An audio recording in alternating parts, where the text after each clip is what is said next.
Oui, mais on me dira que ce projet de se servir de soi-même comme sujet de livre serait tout de même excusable pour des hommes exceptionnels et célèbres, qui auraient suscité le désir d'être connus à cause de leur réputation. C'est certain, et je le reconnais.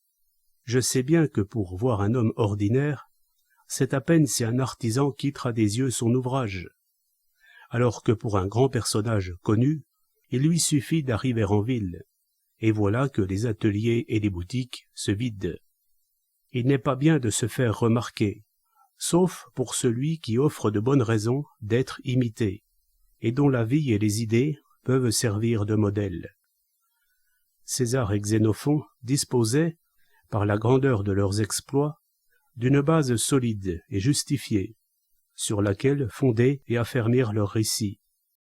On regrettera pour cette raison de ne pas connaître le journal du grand Alexandre, ni les commentaires qu'Auguste, Caton, Sylla, Brutus et d'autres avaient laissés de leurs actions. S'agissant de tels personnages, on aime et étudie leurs portraits, même en bronze ou en pierre. Voici une remarque très juste, mais qui me concerne très peu. Je ne fais la lecture qu'à mes amis, et s'ils le demandent, non en tout lieu, devant n'importe qui. Mais bien d'autres déclament leurs écrits au forum et même au bain public. Horace.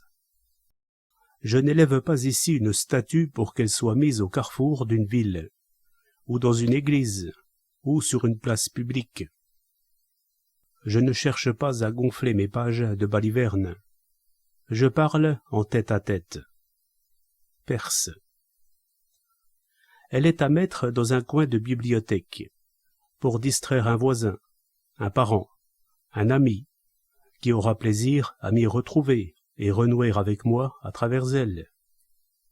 Les autres ont eu le courage de parler d'eux parce qu'ils y ont trouvé un sujet digne et riche.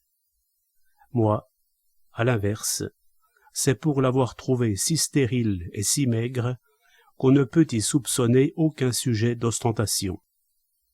Je juge volontiers les actions des autres, mais des miennes, il y a peu à dire, tant elles sont inexistantes. Je ne trouve pas assez de bien en moi que je ne puisse le dire sans en rougir. Quel plaisir ce serait pour moi que d'entendre ainsi quelqu'un évoquer la façon de vivre, le visage, l'attitude, les paroles les plus courantes et la destinée de mes ancêtres. Et comme j'y serais attentif, ce serait vraiment faire preuve d'une mauvaise nature que d'avoir du dédain envers les portraits de nos amis et prédécesseurs, la forme de leurs vêtements et de leurs armes.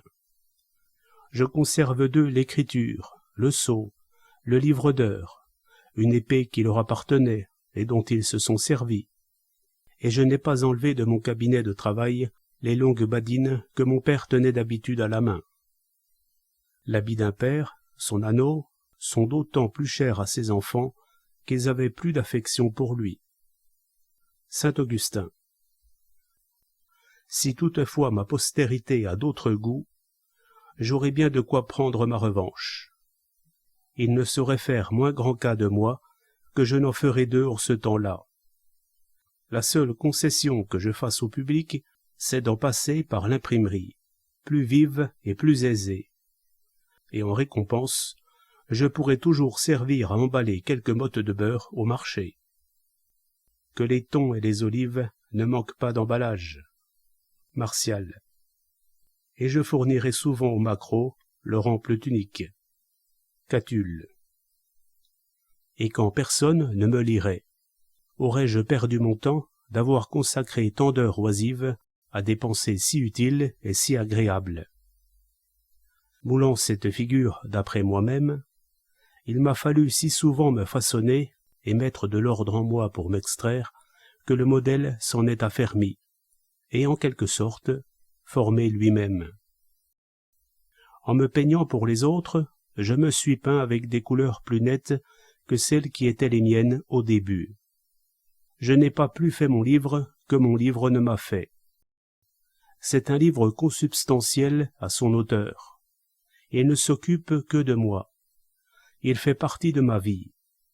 Il n'a pas d'autre objectif ni de but extérieur à lui-même, comme tous les autres livres. Ai-je perdu mon temps pour m'être ainsi examiné de façon aussi continue et avec un tel soin? Ceux qui se regardent seulement en pensée et en parole, un instant en passant, ne s'examinent pas si profondément, ne pénètrent pas aussi loin en eux-mêmes que celui qui en fait son étude, son œuvre, et comme son métier, en s'engageant à en tenir le registre permanent, de toute sa foi et de toutes ses forces. Les plaisirs les plus délicieux se savourent à l'intérieur. Ils évitent de laisser une trace d'eux-mêmes. Ils évitent d'être vus, non seulement de la foule, mais d'un seul. Combien de fois ce travail m'a-t-il détourné de réflexions ennuyeuses? Et il faut compter au nombre des pensées ennuyeuses toutes celles qui sont frivoles. La nature nous a dotés d'une grande capacité de nous mettre à part dans nos réflexions, et elle nous y convie souvent, pour nous apprendre que nous nous devons en partie à la société, mais aussi pour la meilleure part à nous-mêmes. Pour calmer mon imagination et la faire rêver sur quelque projet organisé, pour lui éviter de se perdre et divaguer au vent, il suffit de donner corps à tant de menues pensées qui se présentent à elle, et en tenir le registre. Je prête l'oreille à mes rêveries, parce que j'ai à les enregistrer.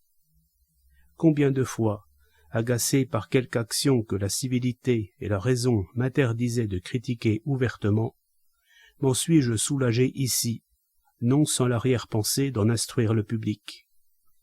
Et certes, ces coups de badine poétique, zon sur l'œil, zon sur le groin, zon sur le dos du sagouin, marot, s'impriment encore mieux sur le papier qu'en la chair vive. Et que dire, sinon que je prête un peu plus attentivement l'oreille au livre depuis que je suis à l'affût pour essayer d'en dérober quelque chose afin d'en émailler ou étayer le mien. Je n'ai nullement étudié pour faire un livre, mais j'ai étudié un peu parce que je l'avais fait, si du moins c'est étudié qu'effleurer et pincer, par la tête ou par les pieds, tantôt un auteur, tantôt un autre. Et nullement pour former mes opinions, déjà formées depuis longtemps, mais bien pour les soutenir, les aider et les servir. Mais qui peut-on croire quand il parle de lui, dans une époque aussi corrompue? Il en est peu, ou même pas, que nous puissions croire quand il parle des autres, situation dans laquelle, pourtant, on a moins d'intérêt à mentir. La première étape de la corruption des mœurs, c'est le bannissement de la vérité, car, comme le disait Pindare, être véridique, c'est le début d'une grande vertu, et c'est la première chose que Platon demande au gouverneur de sa République. La vérité, de nos jours, ce n'est pas ce qui est, mais ce dont les autres sont persuadés. De même que nous appelons monnaie non seulement celle qui est légale, mais aussi la fausse, qui accourt aussi. Notre nation se voit reprocher ce vice depuis longtemps. Salvien de Marseille, qui vivait du temps de Valentinien, dit que chez les Français, mentir et se parjurer n'est pas un vice, mais une façon de parler. Celui qui voudrait renchérir sur ce témoignage pourrait dire que désormais, c'est même pour eux une vertu. On s'y entraîne, on s'y habitue, comme à un exercice honorable, car la dissimulation est l'une des plus remarquables qualités de ce siècle. Je me suis souvent demandé d'où pouvait naître cette coutume que nous observons si scrupuleusement, de nous sentir plus vivement offensés par le reproche qui nous est fait de ce vice, si banal pour nous, que par aucun autre.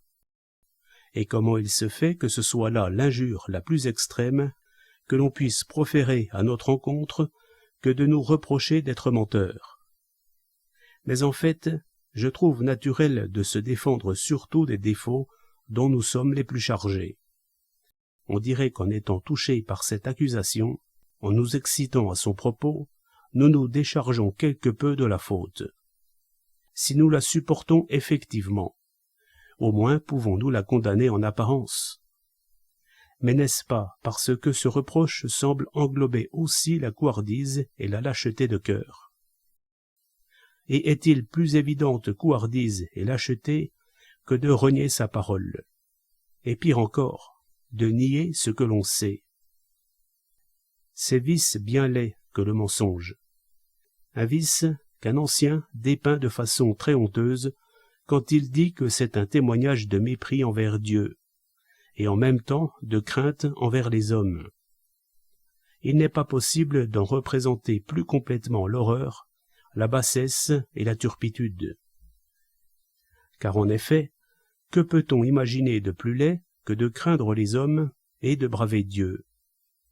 Nos relations sociales étant fondées sur la parole, celui qui la fausse trahit aussi la société elle-même. C'est le seul outil grâce auquel nous pouvons communiquer nos volontés et nos pensées. C'est l'interprète de notre âme. S'il nous fait défaut, nous ne tenons plus ensemble, nous ne nous connaissons plus. S'il nous trompe, toutes nos relations sont rompues. Tous les liens de notre société se délient du même coup. Certains peuples des Indes nouvelles, peu importe leur nom, car ils n'existent plus, la désolation due à cette conquête d'un genre extraordinaire et inouï s'est étendue jusqu'à l'abolition complète des noms et de l'ancienne topographie des lieux. Certains peuples, donc, offraient à leurs dieux du sang humain, mais seulement tiré de la langue et des oreilles, en guise d'expiation du péché de mensonge, entendu ou proféré. Un joyeux convive de Grèce dirait que les enfants s'amusent avec les osselets, et les hommes avec les mots. Quant à nos diverses façons d'user du démenti, et ce que sont les lois de l'honneur pour nous dans tout cela, avec les changements qu'elles ont connus, je remets à une autre fois le soin de dire ce que j'en sais. J'apprendrai entre-temps, si je le peux, à quel moment prit naissance cette coutume de soupeser et mesurer aussi exactement les mots et d'en faire dépendre notre honneur, car il est facile de voir qu'elle n'était pas en usage chez les anciens Grecs et Romains. Il m'a souvent semblé étrange et inouï de les voir s'infliger des démentis et s'injurier sans que pourtant cela donne lieu à une véritable querelle. Leurs règles de conduite empruntaient des voies différentes des nôtres. On appelle César tantôt voleur, tantôt ivrogne, à son nez et à sa barbe. On peut voir avec quelle liberté ils s'invectivent les uns les autres. Je veux dire, les plus grands chefs de guerre de l'une et de l'autre de ces deux nations, où les paroles sont vengées par des paroles, sans que cela tire autrement à conséquence.